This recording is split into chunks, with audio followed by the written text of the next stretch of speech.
I am in northern New Mexico. I've been here working for the last month or so, and I'm taking a couple days off and I'm headed up to Colorado. I'm gonna do Great Sand Dunes National Park and then head to this really cool old vintage roadside motel in Del Norte and check out some cool stuff out that direction in the San Luis Valley. So I'm happy to be back and making another video for you guys.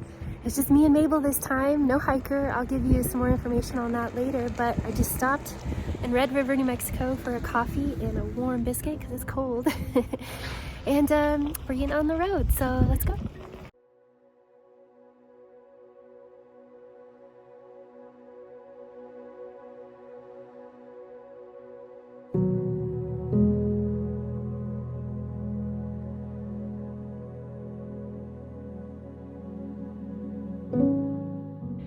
So I made it to Great Sand Dunes National Park, and so far it looks very, very cool.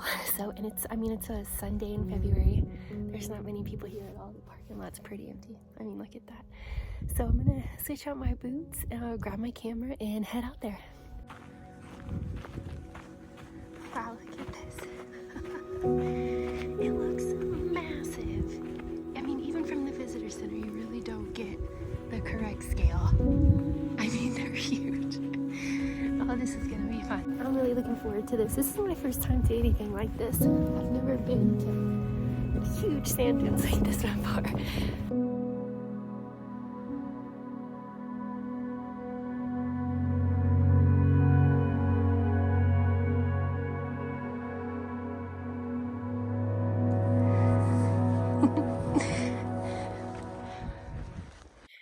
All right, so I'm using my Walker Goods.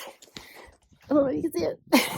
I'll get a better shot of that, but today I'm using my Walker Goods backpack as my day pack. It's held up great so far. I've never used it for something like this before. It's usually my carry-on on an airplane, my everyday go to work here and there type pack, and it's great. I love it. But it's working quite nicely as an adventure day pack. I've got my Peak Design camera clip holder on here.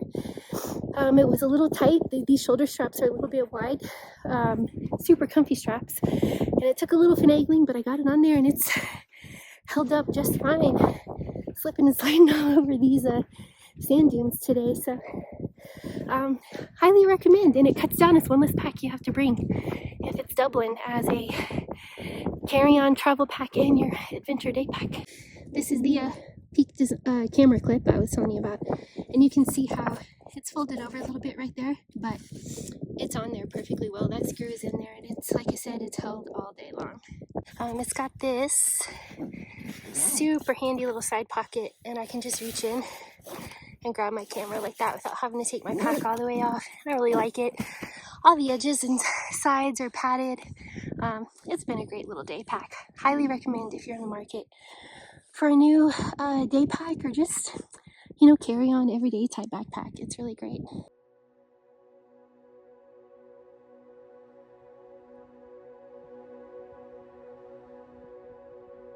All right, let's see about the sand situation in my boots. Oh, that wasn't so bad. It felt like way more.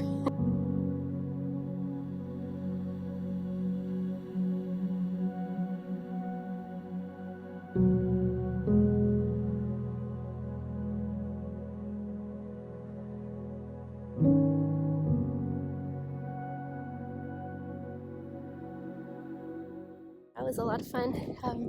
I've made it down to the base of the sand dunes now, and I'm gonna go check out the rest of the park. It's pretty early in the afternoon. It's February, but I've still got a few hours of daylight left, so I'm gonna go see what else this place has to offer.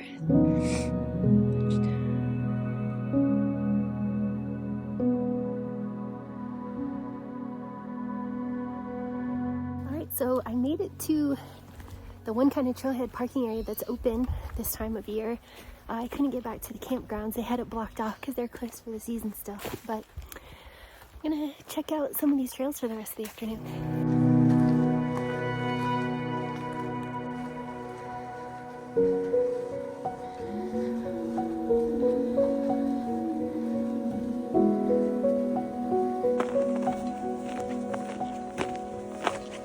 I didn't make it far on any of the hiking trails. A little snow turned into a lot of ice, so I decided to hop back in the car and explore some of the area before I headed to my motel for the night.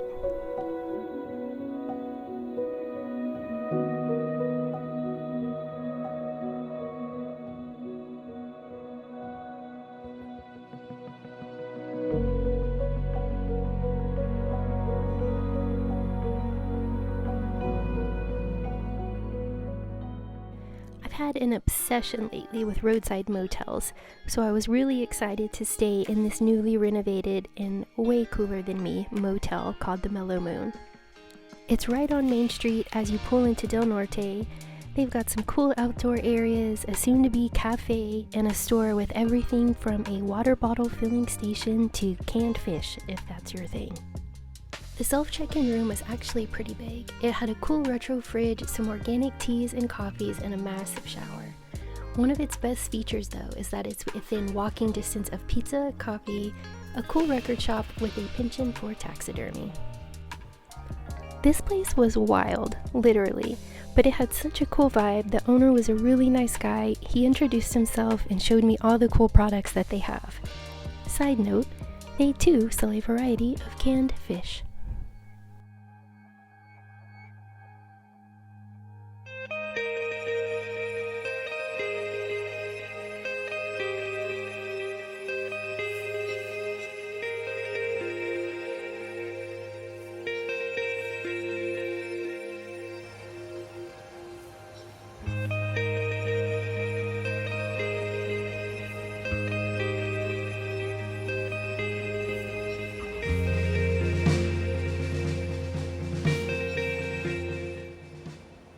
So I unexpectedly came out to Pagosa Springs after leaving the Del Norte area this morning, and it's beautiful. I mean, you can smell the rotten eggs, but it's very scenic.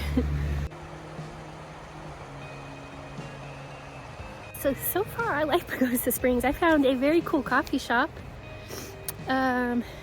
Root House.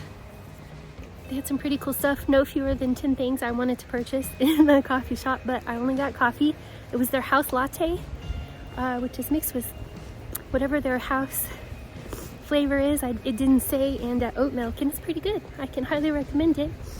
And I'm surprised at how quickly you get over the sulfur smell in the air. It's not as overwhelming as I thought. And I've been walking outside through town on these walkways that they have, and the smell isn't too bad. It's funny how quickly you get used to it. By now, some of you may be wondering where the hiker is. Well, long story short, I ended up selling it to a very nice couple who were looking to downsize their own rig. I didn't sell it because I didn't like it. I actually really loved the hiker and would absolutely recommend it to anyone looking for a teardrop type trailer. Without getting into too much detail, I was unexpectedly going to be going overseas for work, and then as it sometimes goes in life, I wasn't going overseas just as quickly. Sometimes you make plans and then life has other plans. But by that time, the hiker was already sold and other opportunities came up. So in a nutshell, that's how I find myself out west for the winter. I don't know if I'll get another camper or not. Maybe I'll try something completely different. But for now, I'm really enjoying keeping things simple with just me and Mabel on the road, with a few bags, a warm blanket, my camera, and the open road.